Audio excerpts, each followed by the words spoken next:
Yes, reka mbasuhuze cyane ndetse mbahe ikaze mu biganiro bitandukanye tubategurira, twizera yuko mukomeje kugubwa neza, Imana ikomeje kubarinda. Mbahe ikaze buri wese wumva ururimi tuvuga rw'ikinyarwanda.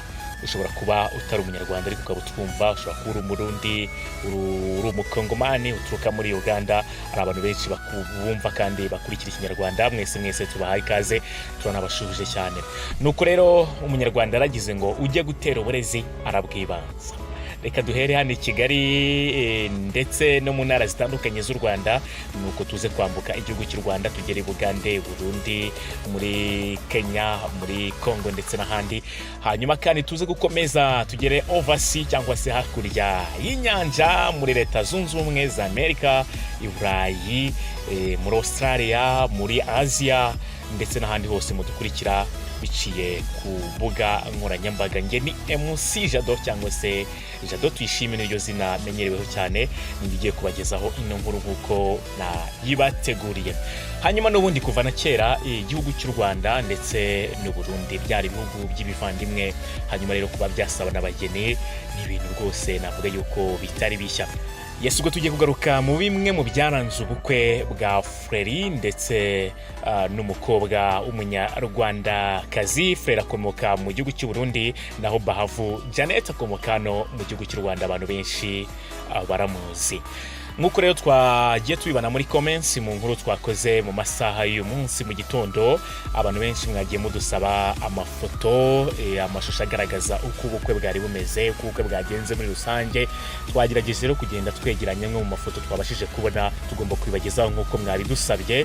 Turabagezaho rero image zigaragaza ishusho y'ubukwe, tunababwira bimwe mu byagiye biranga buno bukwe. Ikindi kandi tubabwira bimwe mu byagiye baranga ino couple buri umwe ku giti cye. Nguko rero mbaye ikaze mu kanya ku buryo bwimbitse, ku buryo burambuye. Ukomeza ubane natwe kandi nkomeza nkwifuriza ibyiza wowe ufite ibibazo bitandukanye. Mvuga ngo komeza wongera amasengesho kugira ngo Imana ikumwenyurire. Ni mu kanya ku buryo bwimbitse.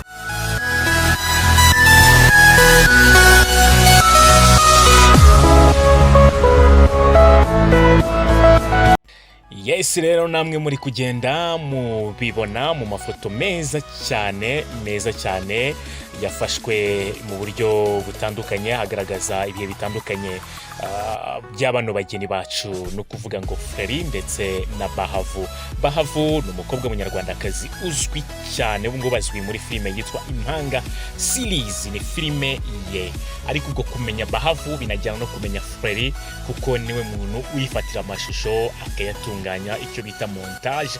Ni filime rero ikozwe navuga yuko mu buryo bugezweho, aho ushobora gusanga umuntu umwe akina role ebyiri, abantu ntibabimenye, ndetse ikindi abantu bakanabikunda mu buryo bumwe cyangwa ubundi. Iyo ni Impanga series. Ubwo rero nizere yuko ubukwe bwabo muri bubwishimire. Amafoto ngayo. Ubwo turagaruka rero ku buryo bwimbitse nanone ku bijyanye no buri umwe ku giti cye, ubuzima bwagiye bumuranga, uburyo baje guhura, ibyagiye biranga urugendo rwo kwerekeza ku bukwe bakoze ku itariki ya 27, ni muri iyi weekend, hari ku gicamunsi cyo ku munsi wa gatandatu. Ni ubukwe bakoze biyambaje itorero Zion Temple, ni ubukwe bakoreye ahitwa Nyarutarama. Ni ubukwe bwagenze neza, ni ubukwe bwagaragayemo urumvikana mu miryango yombi. Frere nk'uko nabivuze akomoka mu gihugu cy'u Burundi. Ubu ngubu abarundi benshi nizere ko munezerwa n'umukazana wacu Bahavu, mwamaze rwose kuronka mu bice bitandukanye by'u Burundi. Turanabashuje by the way. Hanyuma rero nuko Frere nawe ku ruhande hari aba mu muryango bari bahari, babashije kuhagira, ariko cyane cyane ku muryango wa Bahavu bari bahari, harimo barumuna be na musaza we bavukana, ndetse kandi harimo n'abakinnyi bagaragara muri filime bakora yitwa Impanga series, n'abashuti cyane bameze nk'umuryango mugari bari bahari. Rero gusa n'ubukwe bwagaragayemo abantu bakeya, birumvikana bitewe n'ibihe turimo bya COVID-19. Ntago abantu bemerewe kujya mu bukwe, hari umubare ntarengwa abantu baba bagomba kuba batarenza. Hagati aho rero ikintu navuga, reka nse nkaho bijyana ku murongo. Ubundi Frere azwi hiki, Bahavu azwi hiki, urugendo rwabo rwaberekeje kugeza ubwo babanye rwavuzwemo ibiki, babanye gute, bahuye gute. Nk'uko bigaragara mu bitangazamakuru bitandukanye, ugiye nko kuri Google ntabwo wabona biography ya Feri Legend, ariko byibuze biography ntoya ya Bahavu wayibona. Bigaragara ko ari umukobwa nyine w'umunyarwandakazi uvuga ku itariki ya 17 July. Ibyo byo ni bimwe bigaragara nubwo bitagaragaza umwaka yavukiyeho, ariko kimwe wenda mu byo naba nzi ni ukavuka mu muryango urimo umuhungu umwe, abandi bose n'abakobwa. Ikindi uno mukobwa w'umunyarwandakazi ni umukinnyi wa filime nk'uko bizwi, yagaragaye muri filime zitandukanye harimo City Maid yamenyekanyemo cyane, ndetse ajya no kuyivamo nk'uko byasakaye hirya no hino. Byagaragaye yuko bamukuyemo mu buryo byo kugaragaza ko yitabye Imana, ndetse akaza gutoragurwa mu mugezi wa Nyabarongo. Ibyo byose mwarabibonye, ariko byasaga nk'aho ari urugendo rumwerekeza mu gutangira proje ye y'Impanga series. Hagati aho rero, usibye kuba ari umukinnyi actress mu gukina amafilime hano mu Rwanda, navuga yuko ari n'umunyamakuru mwiza kuko yagaragaye kuri Christian TV. Ari ikiganiro yakoraga ku isaha y'isa 8. Icyo ni kimwe mu wenda mu byo ushobora kuba wamumenyaho. Hanyuma rero ubwo ku rugendo rwo kuba yahura na Feri ndetse no gukundana, ni ibintu byaje nyuma yuko yari amaze gukundana n'umwe mu artiste mu bahanzi ba hano mu Rwanda, uwo ni Ifri, ndetse biranavugwa cyane amafoto yabo yagiye ajya hanze, barakundanye karahava, ariko biza kutarangira neza. Biza rero aza kumenyana na Feri muri za 2015. Feri nk'uko bigaragara cyangwa se nk'uko nabo bagenda bishyira hanze, urukundo rwabo gusa nkaho rwatangiye mu mpera za 2016. Guhura kwabo rero ni ibintu n'ubundi wumva ko bifite icyo bivuze, kuko umwe kuba rutunganya filime ndetse n'amashusho, undi akaba ari umwactrice, cyangwa bikunze bafite ibikorwa bahuriyemo. Icyo navuga rero nuko Feri ubundi ubwo yageraga mu Rwanda, ni umwe mu basore batangiye gukora za music, gukora documentary, gukora ubukwe. Ndabyibuka Feri ari nk'indirimbo yakoze nka ya Kabaganza, zimwe mu ndirimbo zitandukanye yagiye akora zirahari. Liliane Kabaganza baramukoreye indirimbo nziza rwose y'Imana, bakoreye hano mu mujyi kwa Makuza.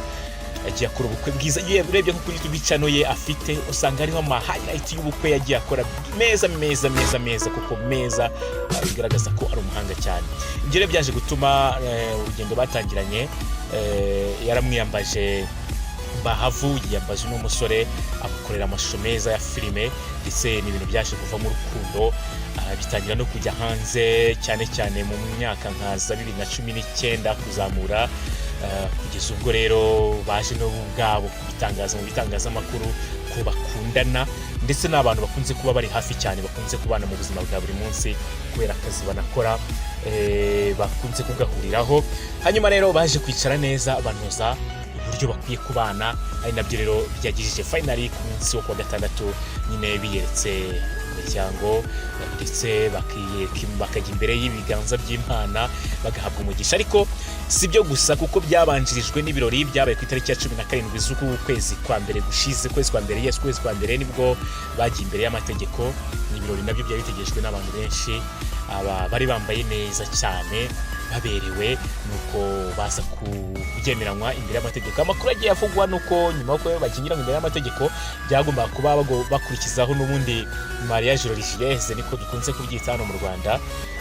Ubundi bakajya imbere y'Imana, ariko kubera ibibazo bya COVID-19 ntabwo byakunze, ariko bivuga yuko bashobora kuba barayise basa nkaho babana.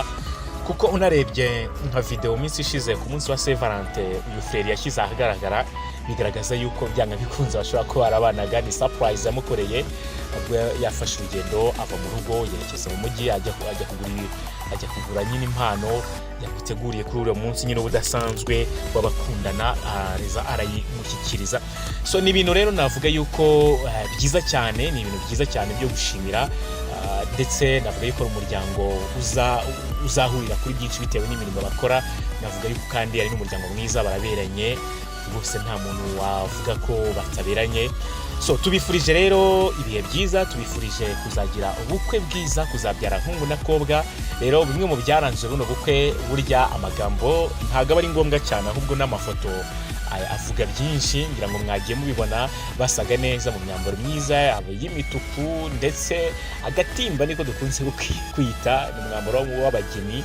Yaraberewe pe, nicyo kintu nabonye nanone hano cyane, yaraberewe, abakobwa bamwambariye bari baberewe. Even na Feri iyo costume nziza y'umukara, ndetse na Kamwiga aho ngaho bari baberewe cyane, ndetse ubukwe nyine bwa gisitari nibyo ngibyo twagarukaho cyane, ngira ngo icyari kigamijwe cyane no kubereka ishusho, foto y'uburyo byari bimeze. Reka mbashimire mwese mwadukurikiye, we wafashe umwanya ukava ku isegonda ya mbere kugeza kuri uyu munota dusorejeho kino kiganiro uduteze amatwi, ndagushimiye ndetse rwose mwifurije umugisha. Ikindi kandi buri wese ukurikira Isimbi TV uburyo ubwo aribwo bwose mu biganiro bitandukanye tubategurira, wese mwifurize umugisha. Imana ikomeze ibarinde, abafite ibibazo bitandukanye by'ubuzima, by'ubukene, mu by'ukuri mukomeze mwegereze Imana, kandi byanga bikunze isi ni umusozi ndetse n'ikibaya, ndetse iyo tuvuze umusozi harimo ibimanuka n'ibizamuka, gusa bikanatambika.